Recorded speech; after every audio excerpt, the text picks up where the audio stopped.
Hello students, आज हम समझने वाले हैं सिविक्स का चैप्टर पावर शेयरिंग। तो इस चैप्टर में हमें दो कंट्री के एग्जाम्पल से समझाया गया है, एक बेल्जियम और एक श्रीलंका। तो हमें इन दो कंट्री के एग्जाम्पल से हमें ये समझाया गया है कि हमें पावर शेयरिंग क्यों करनी चाहिए और पावर शेयरिंग अगर हम नहीं करते तो क्या होता है। तो आइए समझते हैं साथ मिलकर इस पावर शेयरिंग चैप्टर को। बेल्जियम एक स्मॉल कंट्री है यूरोप में, और इसका जो एरिया है वो हरियाणा से भी छोटा है, और इसको बॉर्डर इसके कनेक्टेड है फ्रांस से, नीदरलैंड से, जर्मनी से और लक्समबर्ग से। इसकी जो पॉपुलेशन है वो 1 करोड़ है, और जैसे कि आप इस मैप पे देख सकते हैं कि 59% जो पीपल है वो फ्लेमिश रीजन में रहते हैं और डच बोलते हैं, और जो 40% जो पीपल है वो वलोनिया रीजन में रहते हैं और फ्रेंच बोलते हैं, और जो 1% जो लोग हैं वो जर्मन बोलते हैं। और इसकी जो कैपिटल सिटी है ब्रुसेल्स, इस सर्कल पे आप देख सकते हैं कि ये कैपिटल सिटी है ब्रुसेल्स बेल्जियम की। यहाँ पे 80% जो लोग हैं वो फ्रेंच बोलते हैं और 20% जो लोग हैं वो डच बोलते हैं। पूरी कंट्री में जो डच वाले लोग थे वो मेजॉरिटी में थे और जो फ्रेंच वाले लोग थे वो माइनॉरिटी में थे। पर इसका उल्टा था वहाँ की कैपिटल सिटी में। वहाँ पे कैपिटल सिटी में जो डच थे वो माइनॉरिटी में थे और जो फ्रेंच वाले थे वो मेजॉरिटी में थे। तो धीरे धीरे दोनों कम्युनिटी के बीच में टेंशन्स क्रिएट होने लगी। तो टेंशन्स क्यों क्रिएट हुई, अब हम वो पढ़ते हैं।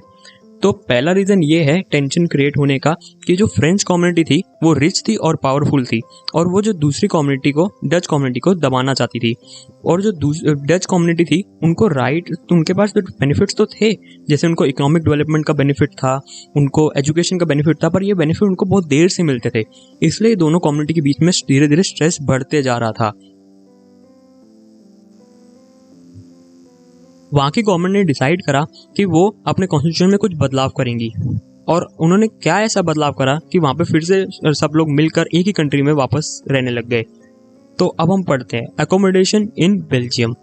तो 1970 से लेकर 1993 तक बेल्जियम ने अपने कॉन्स्टिट्यूशन को 4 बार बदला और एक ऐसी अरेंजमेंट लेके आए कि लोग फिर से मिलकर एक साथ रहने लगे।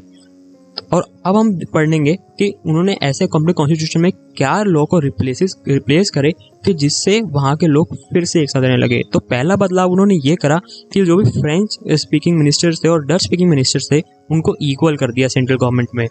दूसरा बदलाव उन्होंने ये करा कि जो स्टेट गवर्नमेंट है वो अब सब ऑर्डिनेट नहीं है सेंट्रल गवर्नमेंट के, मतलब सेंट्रल गवर्नमेंट अब ऑर्डर पास नहीं कर सकती स्टेट गवर्नमेंट को, अब स्टेट गवर्नमेंट फ्रीली कुछ भी कर सकती है।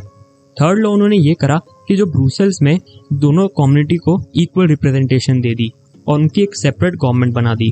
और जो चौथा बदलाव उन्होंने ये करा कि उन्होंने एक सेंट्रल और स्टेट गवर्नमेंट से अलग एक थर्ड टाइप की गवर्नमेंट बनाई जिनको उन्होंने नाम दिया कम्युनिटी गवर्नमेंट।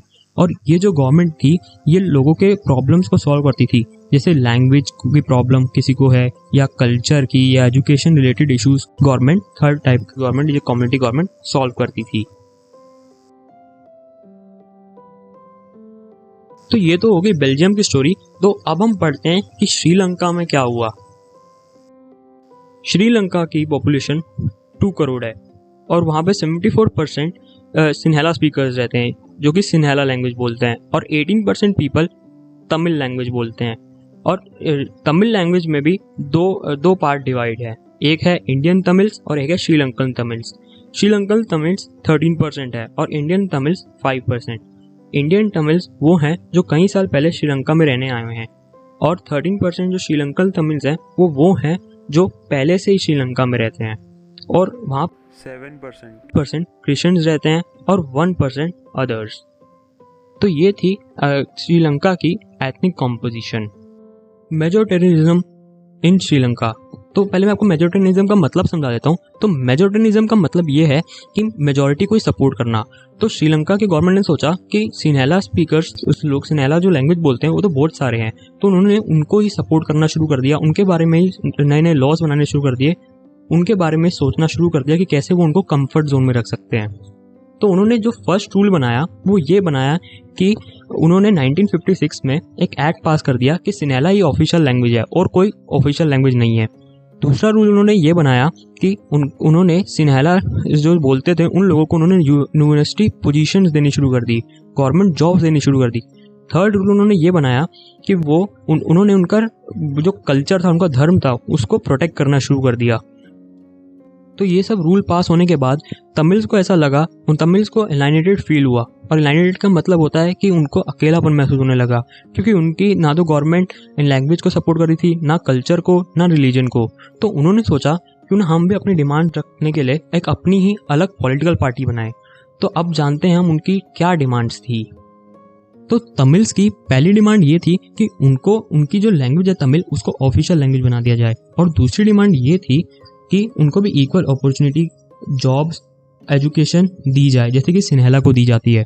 और उन्होंने 1980 में डिमांड करी श्रीलंका के नॉर्थर्न और ईस्टर्न पार्ट में सेपरेट तमिल अलाम की। और तो यही कुछ डिमांड्स थी तमिल लोगों की। पर श्रीलंका की गवर्नमेंट ने तमिल्स की डिमांड को साफ मना कर दिया। तो दोनों ही कम्युनिटी में वाइड कन्फ्लिक्ट छिड़ गया और सिन्हला अपनी डोमिनेंस जाना चाहती थी तमिल पे, और उन्होंने तमिल के साथ पावर शेयर करने के लिए भी मना कर दिया। तमिल्स को बहुत एलाइनेटेड फील हुआ और धीरे धीरे उन दोनों कम्युनिटीज़ के बीच में और टेंशन क्रिएट होने लग गई। और दोनों ही कम्युनिटीज़ में हज़ारों लोग मर गए। कई फैमिलीज़ को फोर्स किया गया कि वो कंट्री छोड़ दे, और कई फैमिलीज़ तो खुद ही कंट्री छोड़ के चली गई। कई सारे लोगों ने अपने लाइवलीहुड्स भी खो दिए, और सिविल वार के चलते कंट्री को बहुत बड़ा सेटबैक झेलना पड़ा, सोशली, कल्चरली और इकोनॉमिकली, और कंट्री को बहुत बड़ा नुकसान हुआ। तो इसी तरह हमने बेल्जियम और श्रीलंका की दोनों की स्टोरीज देखी, और इससे हमें समझ आता है कि हमें पावर क्यों शेयर करनी चाहिए, और अगर हम पावर शेयर नहीं करते तो क्या होता है। तो इन दो कंट्रीज़ के एग्जाम्पल से हम अच्छी तरह समझ गए कि पावर शेयर करना क्यों ज़रूरी है।